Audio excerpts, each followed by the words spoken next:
বাংলাদেশের প্রাক্তন সেনাকর্তা কলকাতা দখলের হুমকি দিয়েছিলেন। আমাদের ট্রেনিং, আমাদের দক্ষতা ভারতের চেয়ে অনেক বেশি। আমরা যদি একবার সাহস করে আমার দেশকে যুদ্ধ করবে, আমরা বলে দিচ্ছি 4 দিনের মধ্যে আমরা কলকাতা দখল করে নেব। এবার পাল্টা হুমকি দিলেন গঙ্গাসাগর মেলায় আসা নাগা সন্ন্যাসীরা। মাত্র 1 ঘন্টা সময় দিলে বাংলাদেশকে দেখে নেব বলে হুমকি দিলেন সাধুরা। उसको होना नहीं चाहिए, प्रशासन को चाहिए, जो सरकार है उसको चाहिए। नहीं समझ रहा है नागा बाबा लोग को छोड़ दे, नागा लोगों को छोड़िए, 1 घंटा कर दे नागा बाबा का समय। बांग्लादेश में हिल के मामला समाप्त। এদিন সনাতন ধর্মকে কেউ ধ্বংস করতে পারবে না বলে মন্তব্য করেন এক পুণ্যার্থী। सनातन धर्म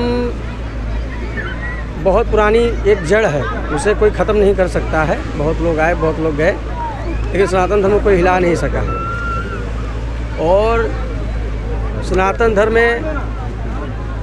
धर्म के स्तंभ हैं, उन्हें कोई हिला नहीं सकता है। মোহাম্মদ ইউনূসের সরকার বাংলাদেশে ক্ষমতায় আসার পর ভারত বাংলাদেশ সম্পর্কে তিক্ততা দেখা দিয়েছে। একের পর এক ভারত বিরোধী হুমকি ওপার বাংলা থেকে এসেছে। এবার সংযোজিত সাধুদের হুমকি। ক্যামেরায় রেবতী মালির সঙ্গে গোপাল শীলের রিপোর্ট, ওঙ্কার বাংলা।